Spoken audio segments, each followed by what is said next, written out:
Me and my wife were talking to somebody one time and mentioned something about his name, and they said, oh, he's got a lot of names. He goes by many names. It really doesn't matter. Down here at the bottom, if anybody knows how to read this, Yod Vav, Shin Mem Vav, there was no letter J in any alphabet until 500 years ago, which is why in ancient Bibles, King James Bibles, you'll see Jesus written with a capital letter I, which would be Latin, which came out of Greek, which is actually the letter Yod. So if you take the letter Yod, if phonetically it's pronounced as a Y, but placement-wise, the 10th letter, it's either the letter I or the letter J, which is why when they came up with the letter J, they then took half the words that had an I and gave them J's, and the other half were left with I. But that's what English did to the alphabet.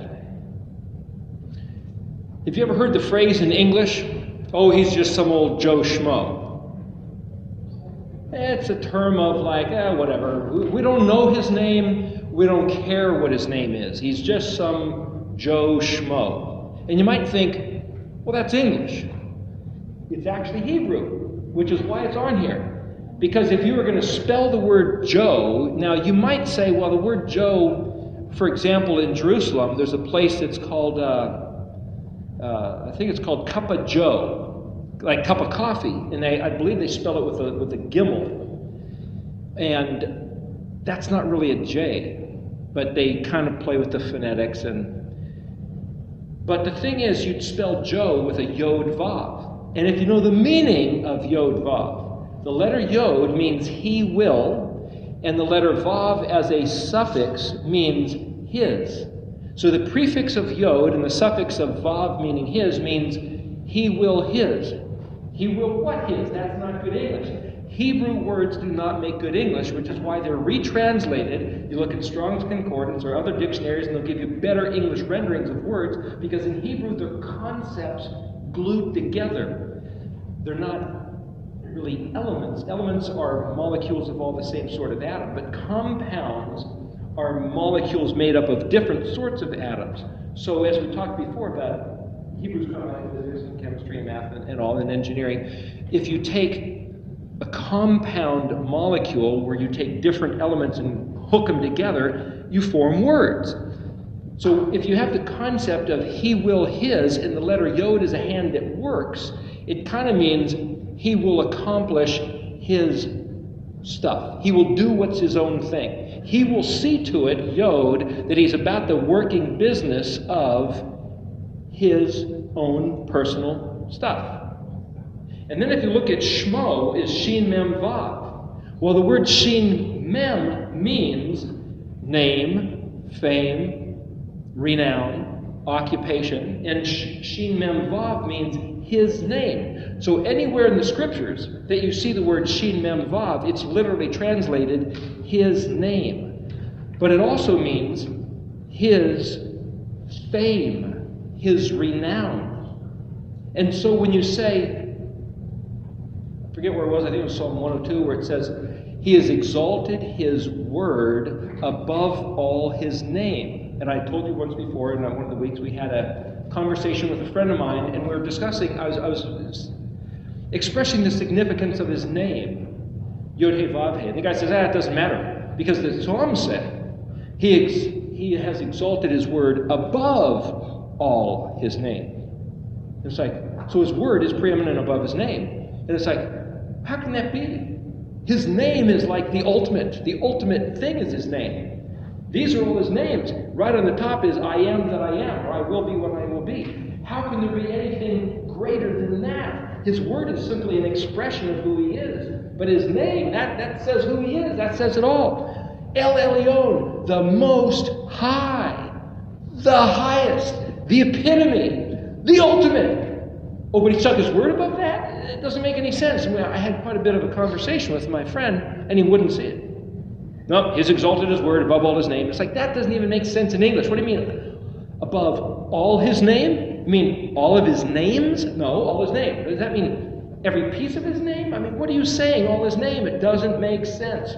Well, as I said once before, when you see a verse that even rendered in English, it doesn't make sense. It's kind of like when there's a bump in the carpeting and you keep tripping over it, and you trip over it every time you walk by, and you trip over it, and finally say, what is going on? You lift it up, maybe you've got a warped board, maybe there's a mouse under the carpet, maybe the hairbrush you lost. Oh, how to get under the carpeting, but I keep tripping over it, and I need to deal with it. If you have a sentence, I can't understand how his word can be above all his name, you look at it in Hebrew. And what it says is, he has exalted his word, which I believe is the word debir. Above is the word ayin lamed. And if you look in the Red Dictionary, it means above, at, beside, next to, concerning, together with, because of, on account of, in spite of. And it also means yoke. In other words, when the translators simply said, oh, this means above, why do they say that? Because sometimes, usually, if you were Aliyah, when you go to Jerusalem for the festivals, it said, or go back to Israel, it said, making Aliyah, you're going up to Jerusalem, you're going back to Jerusalem, it's the high place of the nation. Allah or Aliyah literally means height. But it doesn't mean that every time you see the word ayin lamed, it means high. It says, he has exalted his word, ayin lamed, kaf lamed, shmo, shin mem vav, above all his name. Well, the point is, if it means yoked to all his name, kaf lamed is not just the word all, but it's the complete, every aspect of. Well, if he has exalted his word or lifted up his word above or connected to his name, how do you do that if it's yoked? Well, if you have two things that are hooked together, say if you have two people handcuffed together, if you jerk one this way, the other guy's following. And if you pull the other guy this way, that guy's going to follow him because they're hooked together. They're yoked with handcuffs. If he has bonded his word to the entirety, the complete package, the kaf lamed of his name, and his name actually means name, fame, noun, reputation, occupation, and all the stuff you're about. It also means here and there. Shem means here and there. Then what you're saying is everything on this page is locked in reference to his word, which means if he fails to keep one letter of his word, his name ain't worth squat. Therefore, if he's going to live up to all these great names, he's also going to live up to every word he says. And when he says, when Israel returns to me, I return to Israel. When Israel says, Hoshana Yahweh Eloheinu, then I will respond and I will shua Israel, Ami, my people. If you look at Zechariah 13:9, I believe it is. We were talking about Zechariah last week. Some people weren't here, but last week it wasn't the letter Resh, that was the previous week. Last week it was Labor Day, so we had kind of a week off and kind of a question and answer, but it was kind of like in between Resh and Shin. So we talked about Zechariah, first 5 chapters. But if you look at the end of, near the end of Zechariah 13:9.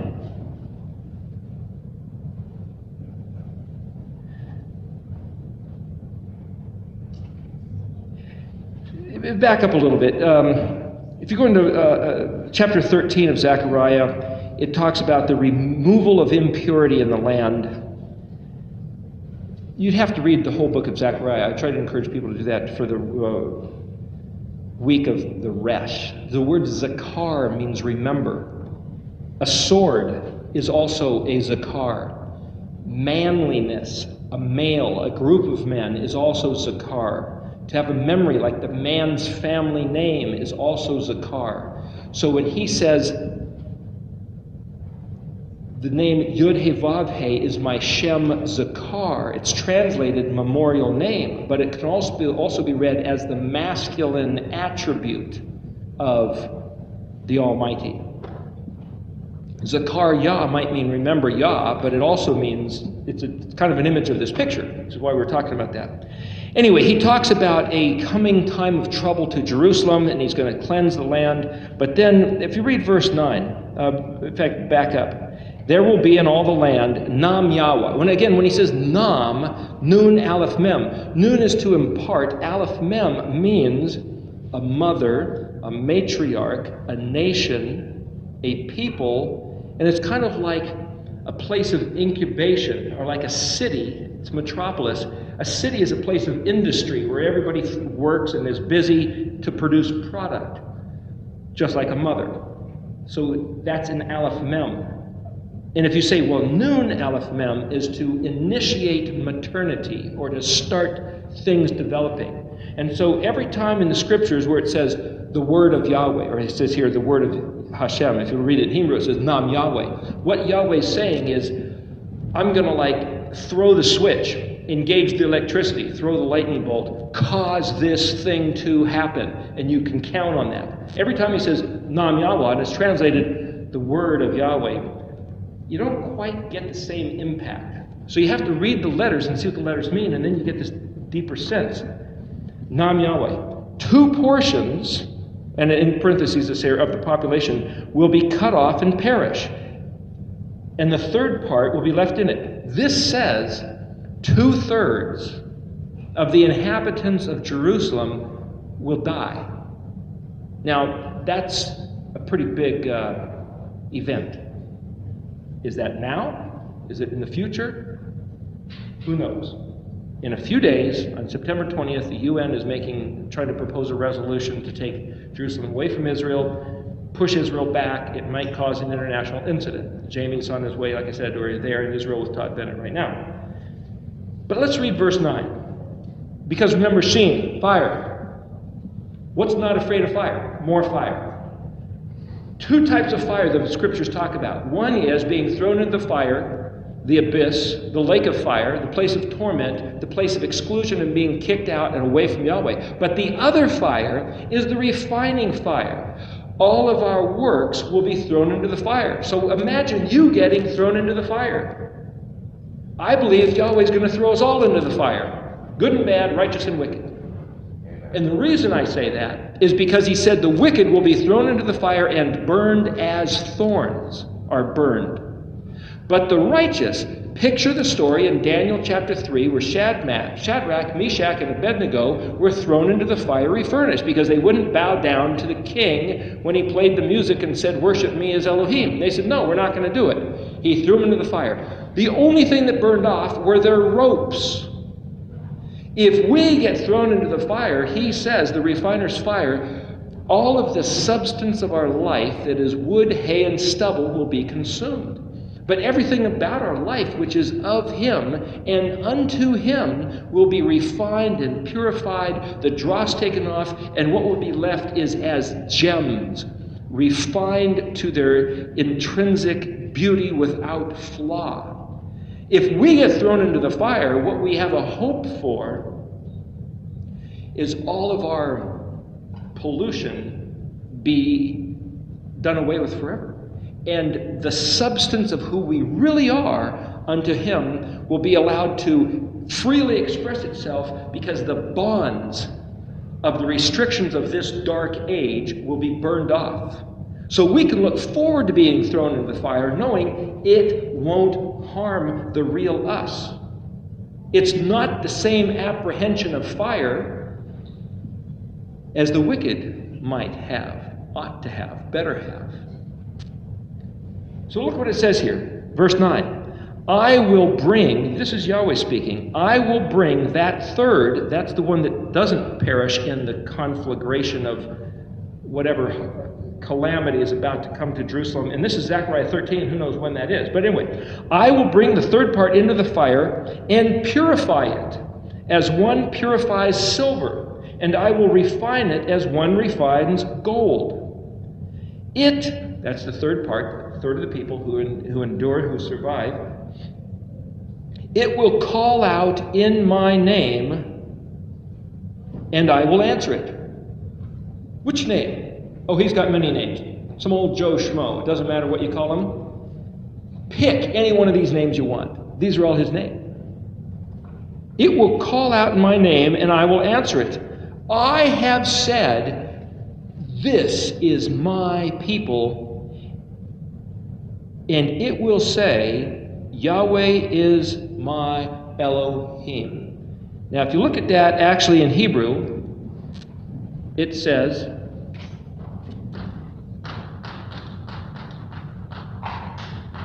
Yod He Vav He. Now, some people maybe don't like saying his name. We've discussed this before. And if you render it as the word Hawaii spelled backwards, Hawaii, Iyawa, Iyawa, which happens to also look like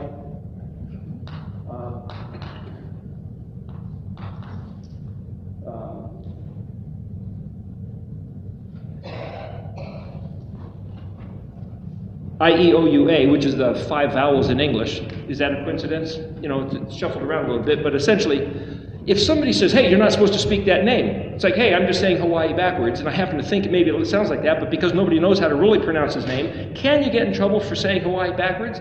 There are some people who say that there's a curse, a death sentence on anybody who dares mention his name. If you go to the land of Israel and mention his name, it's like you never hear anybody saying it. They'll say Hashem, they'll say Adonai, but they won't say Yahweh or Yahuwah. But you could say, well, I don't even know the name. How can I get in trouble for saying the name? I'm just saying Hawaii backwards. I'm just saying the 5 English vowels. It just happens to sound just like it, like the word Iowa, I-O-W-A, the state in the middle of the heartland of America. Iowa, Yahweh. Is that his name? Sure looks like it. The point is to say Yahweh,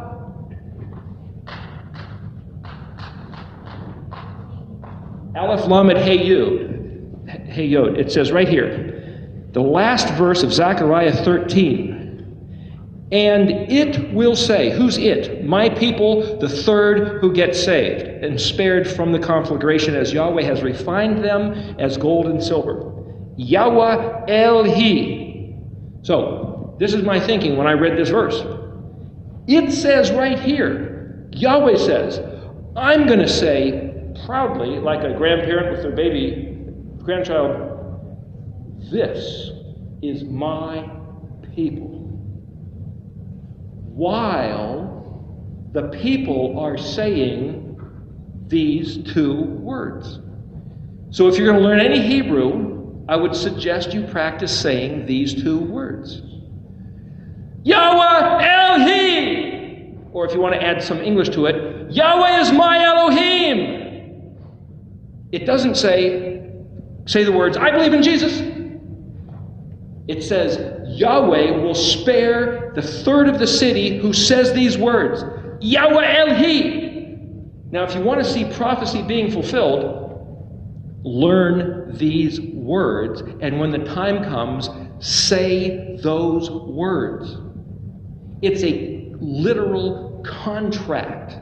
I've tried to talk about this previously when I was saying, if somebody says, right here there's this invisible door, and there's a treasure trove inside, all you have to do is stand here and say abracadabra, and it'll open up. And you can stand there all day long saying it, and it doesn't open up. And somebody else comes up and says, hey man, you got the wrong magic word. It's supposed to be open sesame. And you go, oh, I was saying the wrong word. Open sesame, the thing opens up and you got the treasure, right? It's a stupid little story, but what I'm saying is, if he says, thou shalt call his name Yeshua, for Yah, he, the great he, Yah, will shua his people, Ami, my people, Amo, his people, from their, and the word sin is errors, from their waywardness, from their turning astray. He will save, redeem, deliver, help. He will turn them back and help them and give them back the kingdom. So therefore call his name Yahshua, because what this boy will be about his life is Yahshua. And then so we change his name and say, oh, that's the name by which all men are saved. No, it's not. That's a mythical fiction. We're talking about truth. We're not trying to argue why our doctrines are sacred when they're doctrines invented by theologians over the past couple thousand years. We're looking at the words of Yahweh being true and prophetic. So we just at the break, someone said, oh, in the book of Revelation, it says the testimony of Yeshua is the spirit of prophecy. Well, there's a particular denomination that says, oh, that's us, that's us. We got the one who has the spirit of prophecy. There's a guy on TV these days who says, oh, this is the prophet. But you never hear him talking about Torah. So you might say, what's the real spirit of prophecy? Well, I'd be willing to say, if it says right here, Yahweh says, something's going to happen, 2/3 of Jerusalem is going to get wiped out, I will bring 1/3 into the fire and through the fire, because the word means into as well as through. So if Yahweh is going to say, tell you what, it looks pretty scary, but I'm going to bring you into the fire.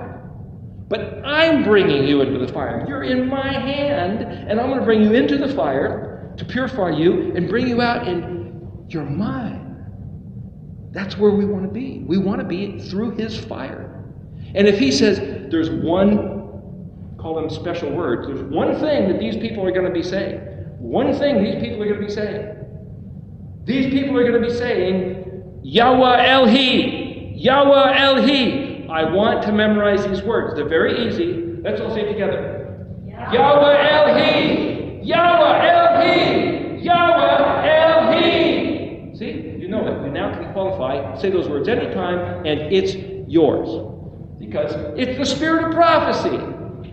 He prophesied it. We're counting on it. That's the ruach of speaking his words of truth. So with that same concept in mind, the purpose of writing this up is so that we can contemplate his Shem, his name, and claim every bit of it. And if somebody says, oh, he's just some old Joe Schmo. Well, if you know what Joe Schmo means, it means he will do his name. It means his Shemo, which is yoked to his word, which is supreme. It means he will do every single aspect of what every one of these words mean, because his name is based on it. It's his reputation. It is his essence and substance. This is El Shaddai. Every one of these words comes out of the scripture. So, on this other page here, each one of these is what each one of these words mean. And so what I try to do, just as a concept, is, and there's nothing sacred about this, I just try to take the concepts, to take the concepts of the different letters, the concept of Aleph. I am, I will be that which I will claim to be, or I will present myself to be. That's the Aleph concept. So the word Eya Asher Eya is in the Aleph position. Bet, that's to incorporate into physical matter, into a reference of position, of placement. El Most High. Well, that's the highest of what? Highest in reference to other stuff. Betness is the stuff. So that's in the bet position. Gimel. Dalet. I try to go through that. I can explain it if you're interested, or you can ponder it and think of a better way if you want, but I just tried to appropriate all these different words of his name according to alphabetic pattern of the significant meanings of the words. So anyway, you get to the very bottom here, and it says El. Well, the name of the airline of Israel is El. Does anybody know what El means?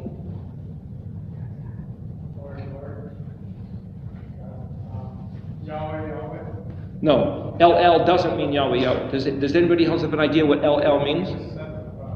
Huh? Sorry, I can't hear. No, I'm just trying to see, this is the point. That's why I made this. Because I thought it would make an interesting t-shirt that Lee's going to help us make up here. On the front it simply says, El, what part don't we understand? It's like, we don't understand any of it. But here's what it says.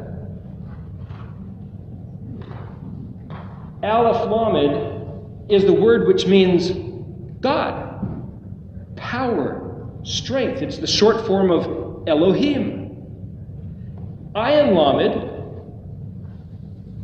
is translated as the height. So you could say this is the highest God, El. Or you could call it the Most High, though El Elyon is actually the way to say Most High. But the word Ayin Lamed is a yoke. And if Aleph Lamed is powerful, great, then if you look at the last page here, down at the bottom, LL, the ultimate great yoke connecting. What's he connecting? The whole study of this class is everything that we do comes back on us. If Israel keeps the covenant, it gets blessed. If Israel betrays the covenant, it gets cursed. The connecting yoke. The Vav is shaped like a yoke. The Ayin is this scales, a yoke. Everything about the covenant is the yoke. And Yahweh is the guy who sees to it that everything's connected, including his name. He has yoked his word with his name. If you understand his name, you know his word, because his word is all about his name. And if you know his name, you know about his word, because his word is all about his name. It works both ways. His word is about his name is about his word. He's the guy who lives up to his name. And so 80 times in the book of Ezekiel, he says, such and such is going to happen. Then they will know that I am Yahweh. Why? Because when it happens, they will reference back, oh, this is exactly what he said. And you'll remember, oh, well, that's Yahweh. Yahweh is the guy who does what he said. He is the great yoke connecting all things together. And so that when you look at the Aleph bet and you say Aleph is the plan and Tav is the accomplishment of the plan, the bet through Shin is this straight line of connection connecting the Aleph to the Tav. And so right here at the top it says Eya Asher Eya, and there's a straight line with 2 bullet points at both ends. I've tried to use that symbol elsewhere, like on the chart of the meanings of the name, of the words in their natural sequence. And what that's saying is, Asher literally means who, that, which, but it's also a straight line. It's similar to the word Yashar, Yod, Shin, Resh, compared to Asher, which is Aleph, Shin, Resh. And if you notice, Yod, Shin, Resh, Yashar, El, Aleph, Lamed, is the word Israel. Yashar means the straight path. El is power. So Israel means the straight path of power and strength. But Yod is also a prefix that can mean he will. Shin Resh, as we discussed last week, means Sar or prince.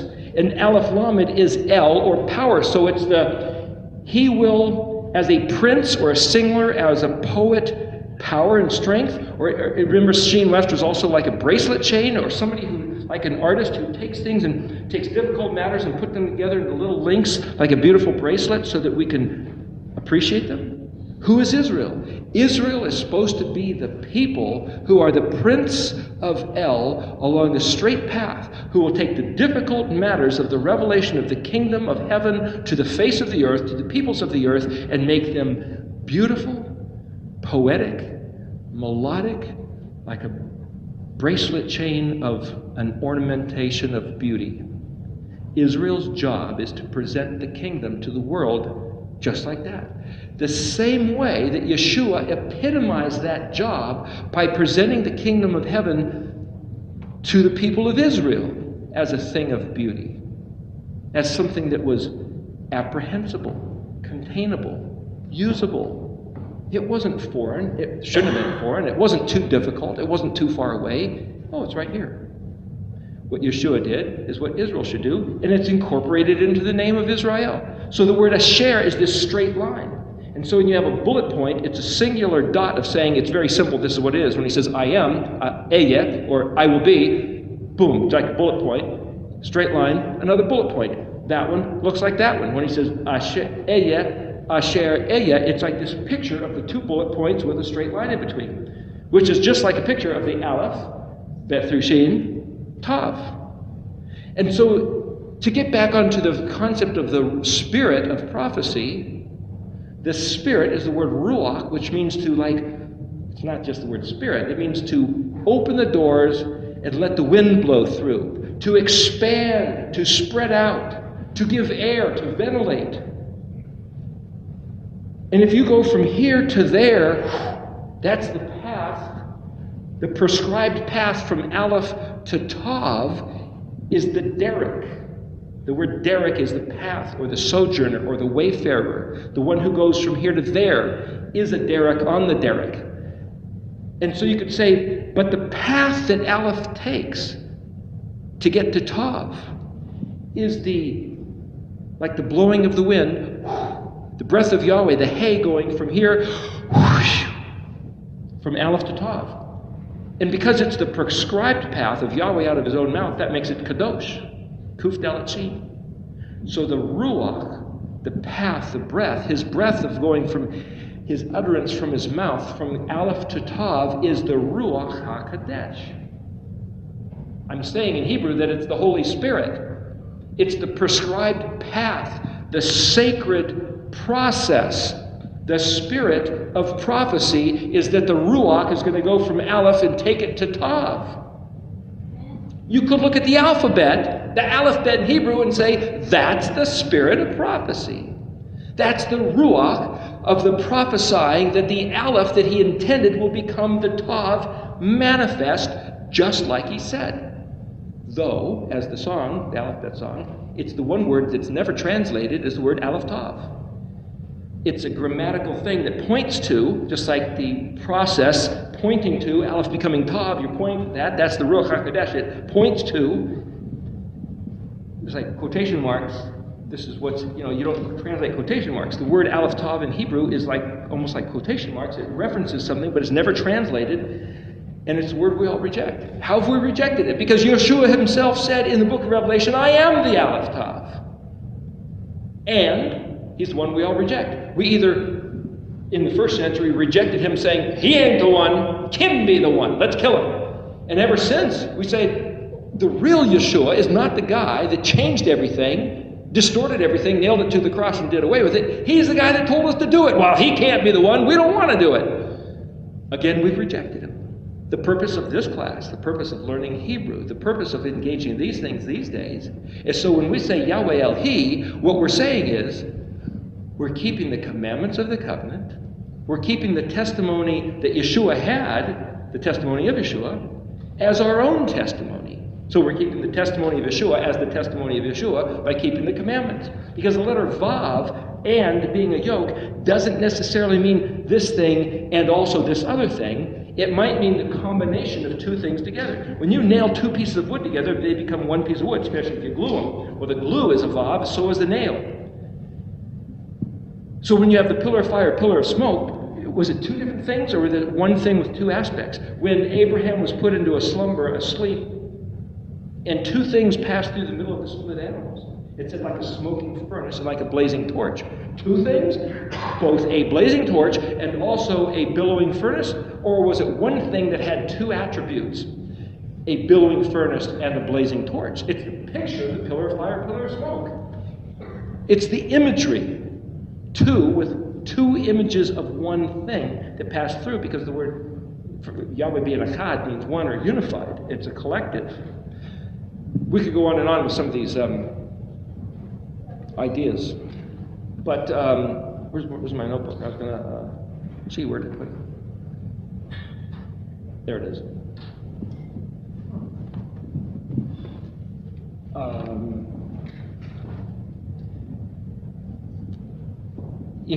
I would encourage you to look at all the different words starting with Shin. Even the word Satan, Shin Tet Noon. Shin Tet means to deviate or apostate or turn aside.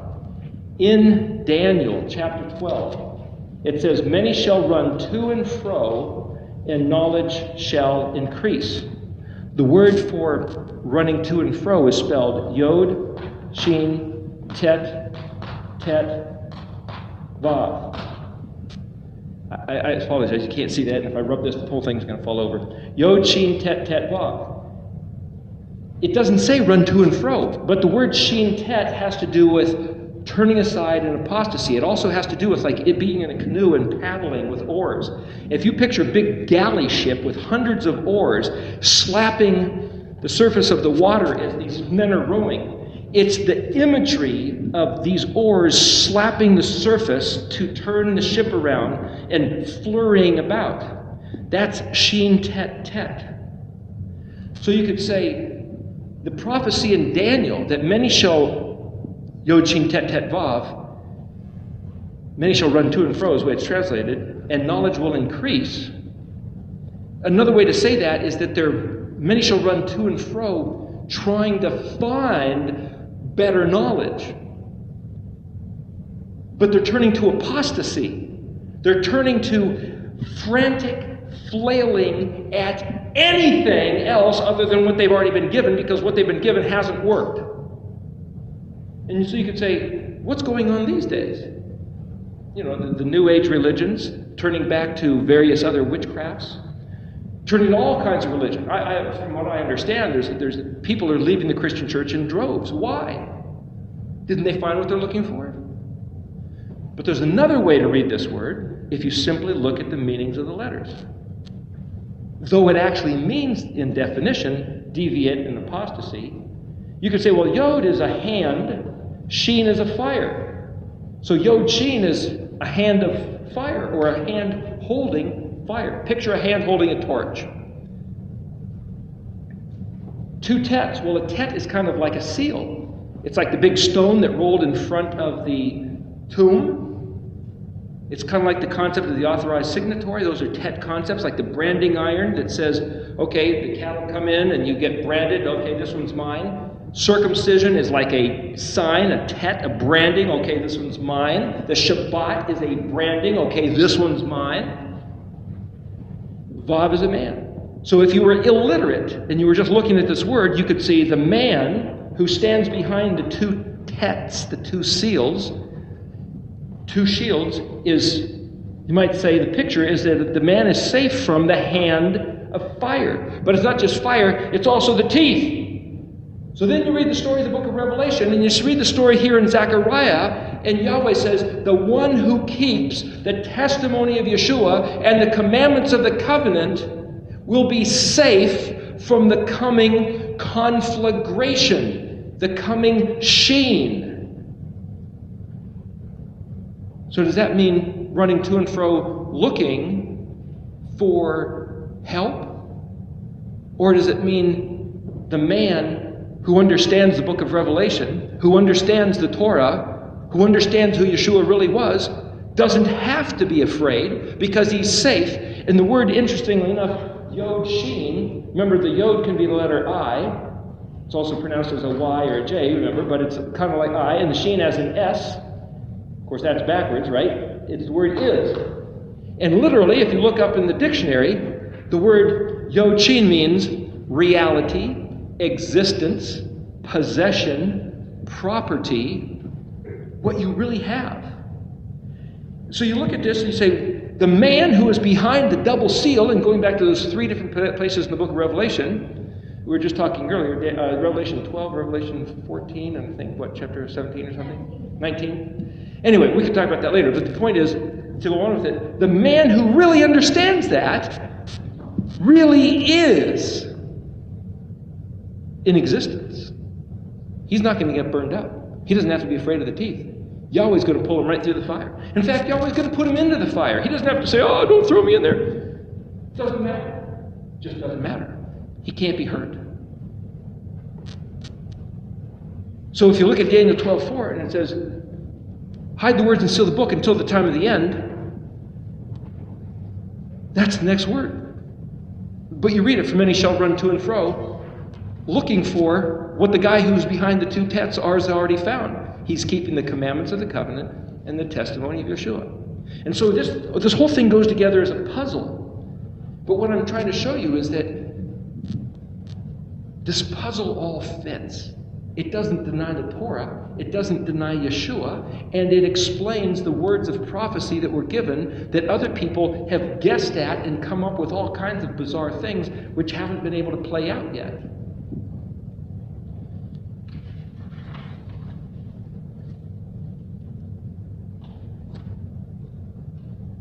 If you look in Exodus 6:3, I'm going to show you another little interesting thing about El Shaddai, the Shin.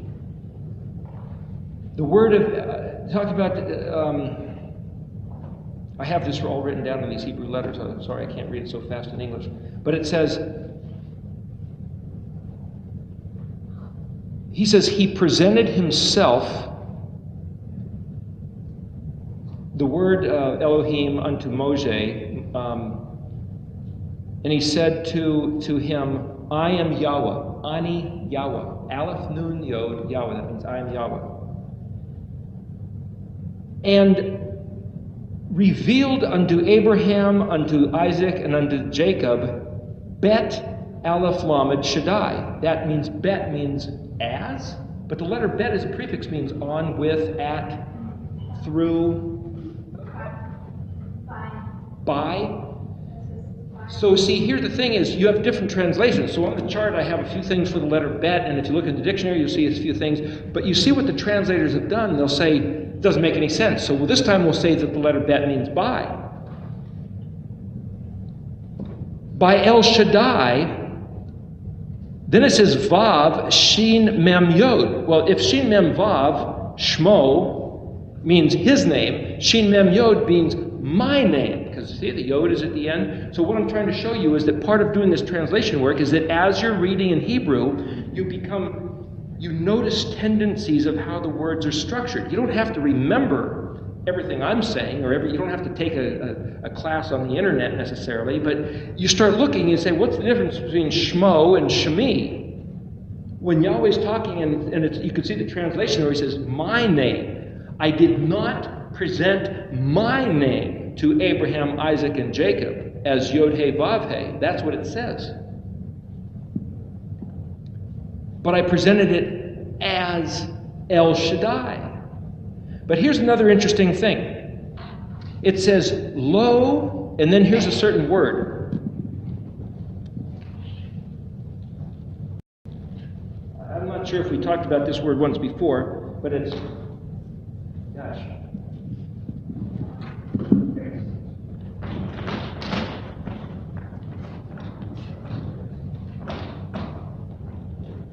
He says, lo.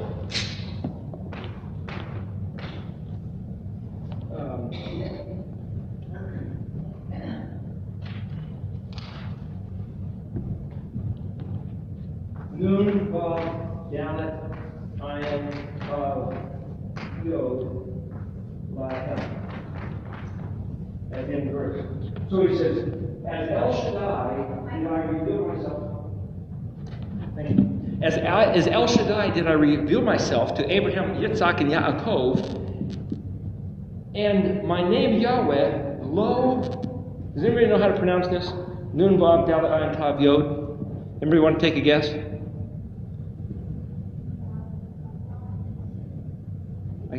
You have to be louder. Just you. Huh?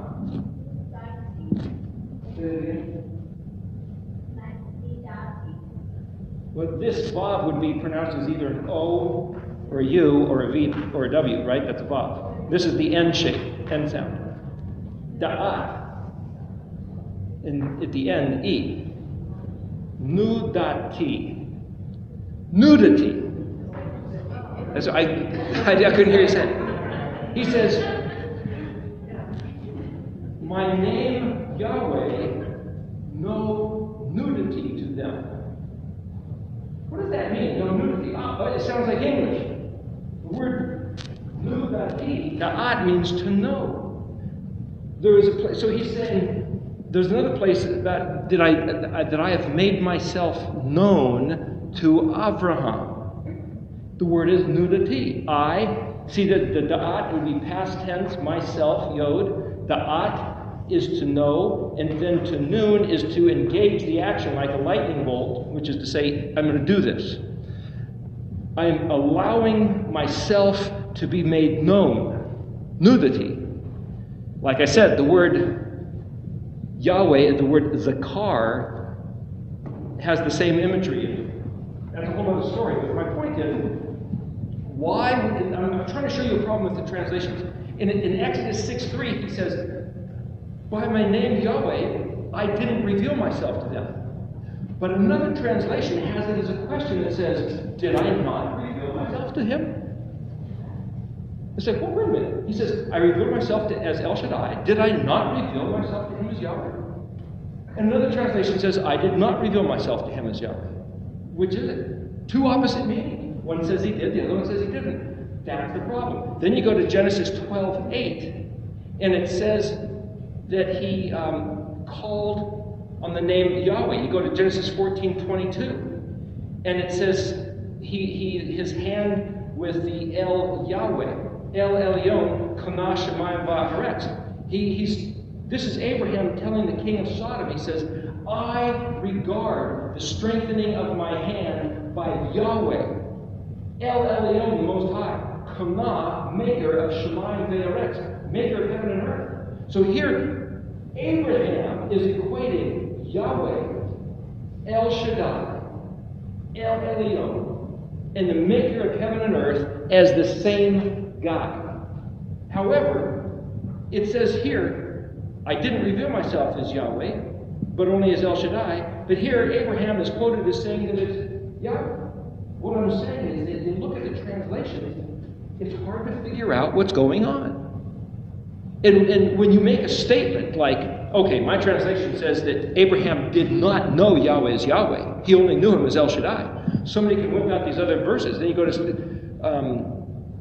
Genesis 17:1, and it says, Yahweh saying, on thee, El Shaddai. Yahweh's claiming to be El Shaddai. So who's who? Okay, now then you go to, here's another interesting thing. Go to Genesis 18:19, and it says, Yahweh speaking of Abraham, and he says, because I have loved him, therefore,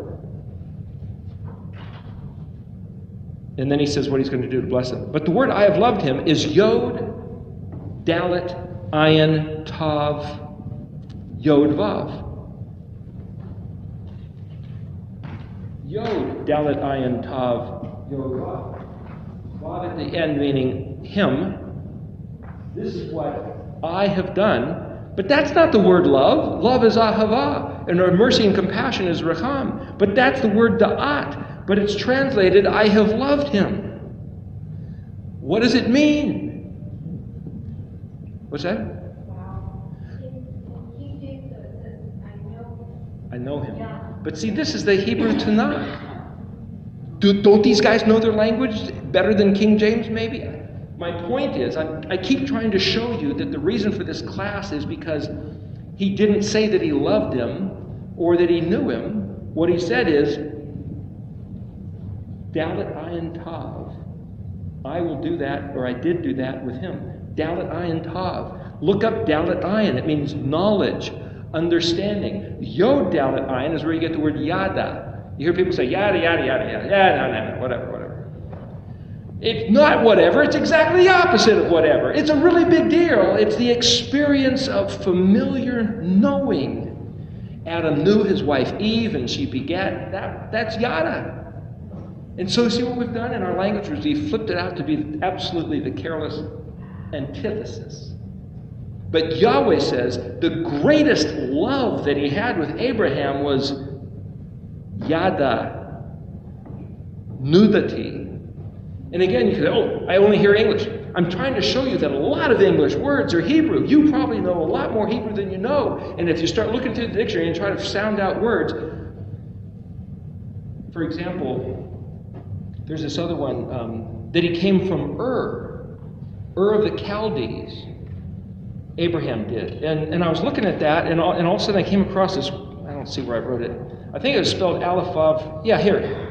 Mem Aleph Vav Resh, from Ur. So here you have the Mem Aleph Vav Resh. Well, I recognize the word or, that's light. And mem means like this birthing, or this womb, or this chaos, right? And it can mean the place of, or it can mean the place you're from. And it can mean away from. So either can it mean the place where you're at, or it might mean the place where you came from and then you're not there anymore. So again, like I say, in Hebrew, you can see these words translated as meaning one thing or its very opposite. And how do you know which it is? But you look at that, and I thought, I'm reading this word, Mem, Aleph, Vav, Resh, but I don't see, it says from light, or the place of light, or away from light. I don't see the word in the English translation. And I flip through and mean, that's In English, it's simply spelled you-are. You know, Abraham came from Ur, down in Iraq, and it's spelled Aleph, Vav, Resh. That's the word light. Again, we put in this phonetics and say, well, they don't mean anything. But if he was hanging out in Ur of the Chaldees, the word Chaldean is Kaf Shin Dalet Yod. That's Shaddai. And then ending with the letter Mem for plural, so it's Kashadim, like Shadim. Well, Shaddai means, remember, to devastate, to like a cannon up on a hill that just wipes out everybody in the field. So the Assyrians were like conquering warriors. Shadim. Kashdim, like warriors, they became known as the Chaldeans. That's not even the same phonetic. But you see, they were these heroic, fierce conquerors. But while David was king, the Assyrians were held in the bondage. They couldn't rise to their power until David was gone. And it was after Solomon that Assyria finally jumped up and smacked down Israel and invaded the northern country. And 150 years later, it was a renegade Assyrian general who was ruling Babylon that took over and kind of conquered his captains, you might say, and it became known as Babylon. But that only happened because Solomon went punk, went Phoenician, went nuts, blew off the covenant, because he disregarded Yahweh's instructions. And the only reason the Assyrians and the Babylonians arose to power was because Israel went stupid. And so the whole thing about this is the way to get back is to come back to regarding the words of the covenant. It's the reciprocation.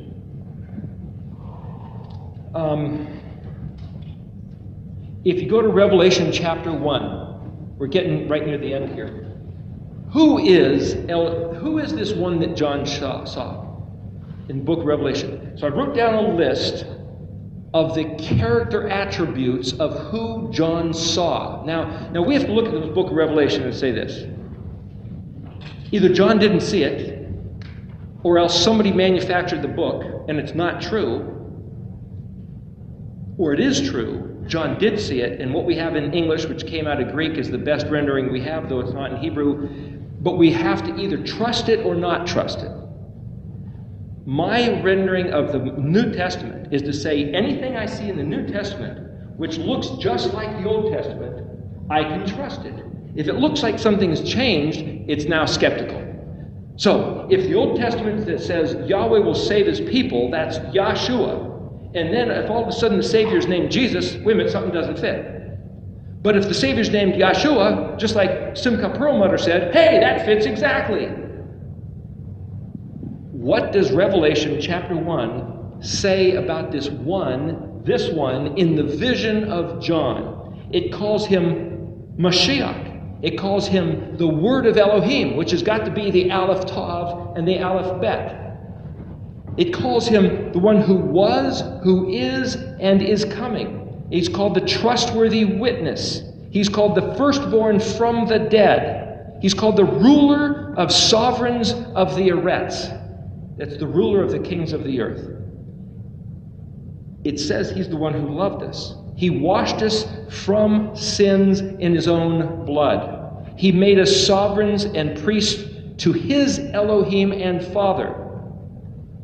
He's coming in the clouds. He was pierced by them, those that he was in confederation with on an earlier occasion. He's called, in verse 8 of Revelation 1, the Aleph and the Tav, the Rashon Achron, the first and the last. The one who is, who was, and who is to come. He is called El Shaddai, and he has a voice like a trumpet. In verse 18, I am the first and the last, the living one. Chapter 2, verse 8, I became dead, and see, I am living forever and ever. I possess the keys of the grave and death.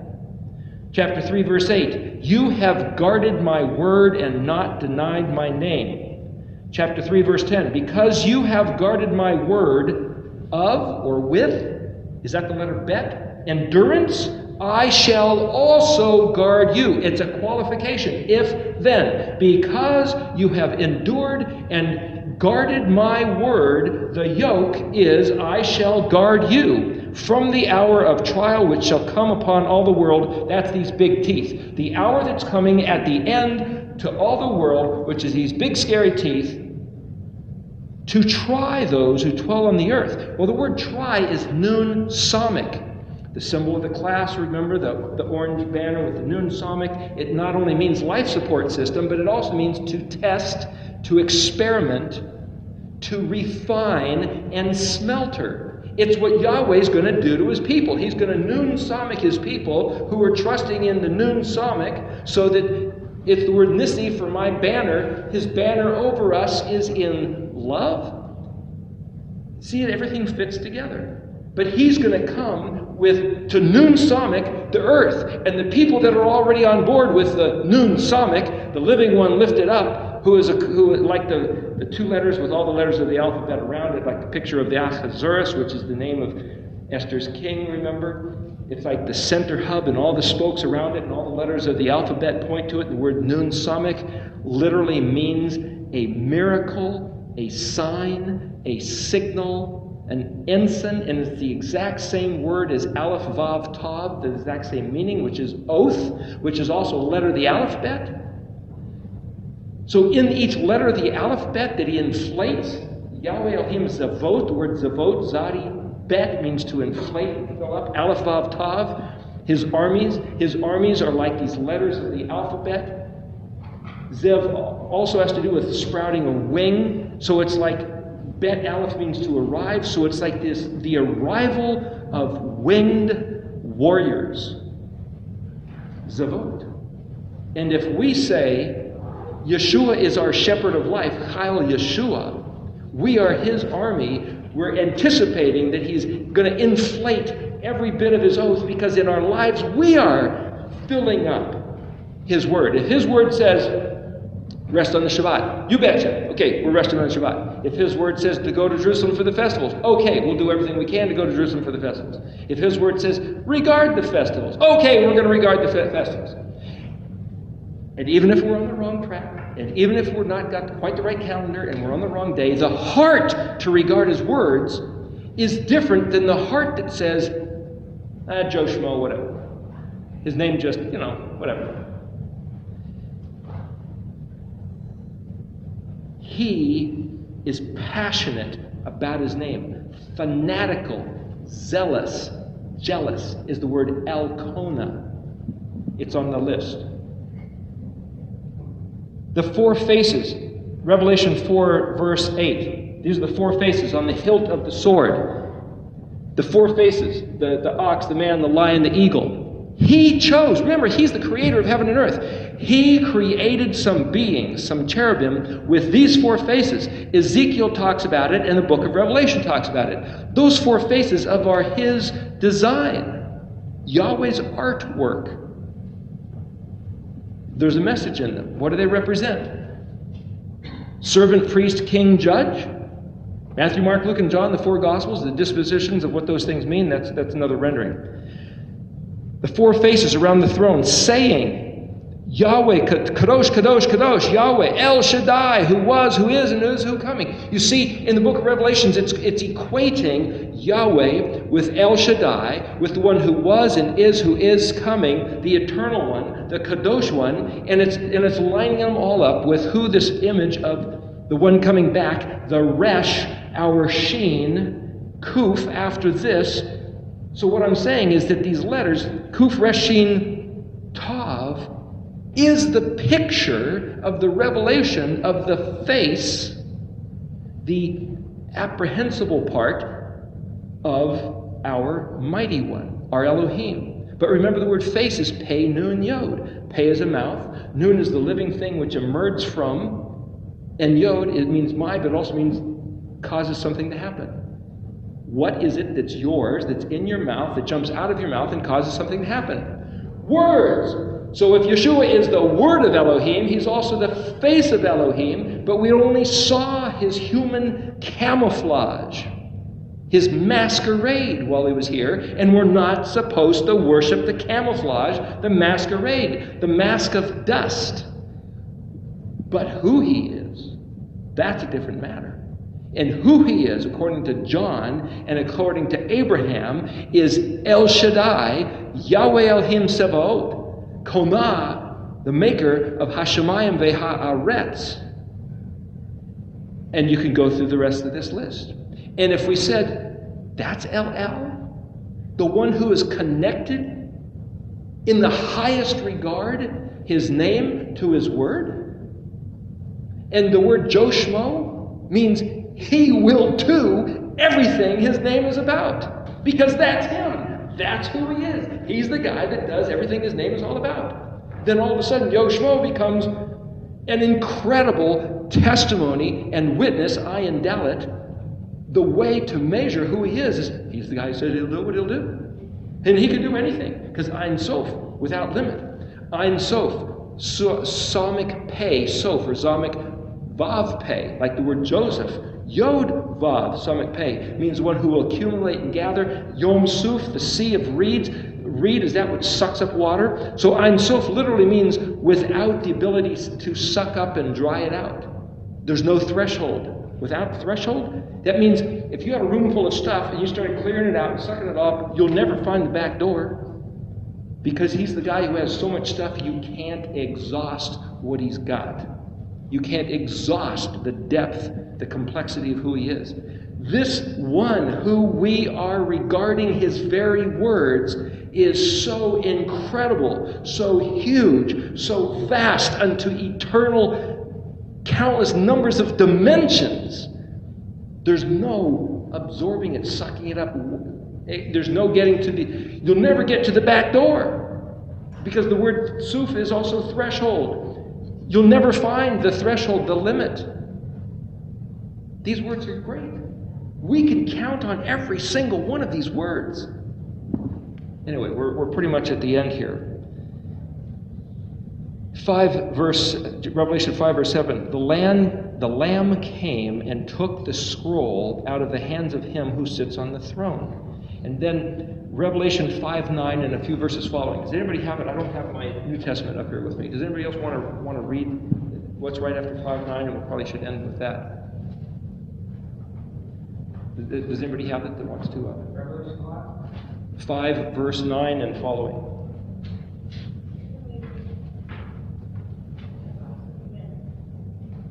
And they sang a new song, saying, Thou art worthy to take the scroll and to open its seals.